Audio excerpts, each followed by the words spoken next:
경찰이 의료법 위반 등의 혐의로 고발된 대한의사협회 전현직 지도부에 대해 모레부터 잇따라 소환을 통보하면서 본격 수사에 나섰습니다.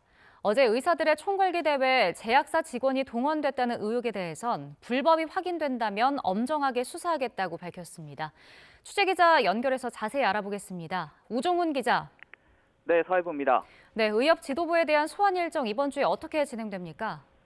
네, 대한의사협회 전현직 지도부들이 이번 주 경찰 소환 조사를 받을 전망입니다.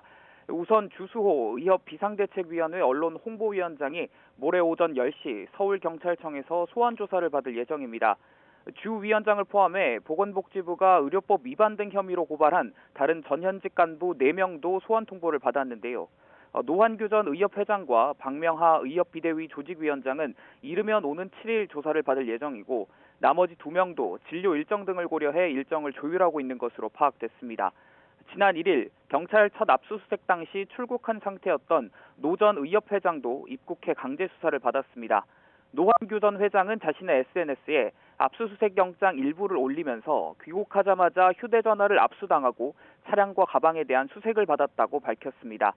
피의자 신분인 의협 전현직 간부들은 전공의 사직서 제출을 부추겼다는 혐의를 납득할 수 없다는 입장이면서도 소환 통보를 거부할 뜻은 없는 것으로 전해졌습니다.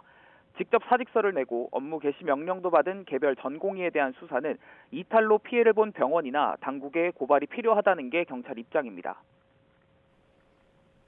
네, 의사들의 대규모 집회에 제약사 직원들이 참석을 강요받았다는 의혹이 제기됐는데 관련 수사는 어떻게 진행되고 있나요?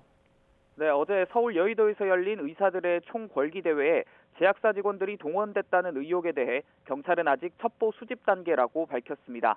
아직 집회 동원과 관련된 불법 행위 정황이 구체적으로 확인된 건 없다는 설명입니다. 다만 경찰은 의사가 상대적으로 우월한 지위를 활용해 제약사 직원의 집회 동원을 사실상 강제했다면 강요 혐의를 적용할 수 있을 것으로 내다봤습니다. 경찰은 당사자나 정부에 고소 고발이 있으면 엄정하게 수사하겠다는 기존 입장을 재확인했습니다. 또 지난달 전공의 필독이라는 제목으로 단체 행동에 나서는 전공의들에게 전자의무 기록지 등 자료를 지우고 병원을 나오라는 인터넷 커뮤니티 게시글을 누가 썼는지에 대한 수사도 계속되고 있습니다. 앞서 커뮤니티 업체 메디스태프 사무실을 압수수색한 경찰은 압수물을 분석하면서 작성자로 추정되는 이메일을 확인하고 추가 강제 수사에 나섰습니다. 다만 게시글을 쓴 인물이 의료계에 종사하는지 등은 구체적으로 특정하려면 사용자 정보를 더 확인할 필요가 있다고 밝혔습니다. 지금까지 사회부에서 전해드렸습니다.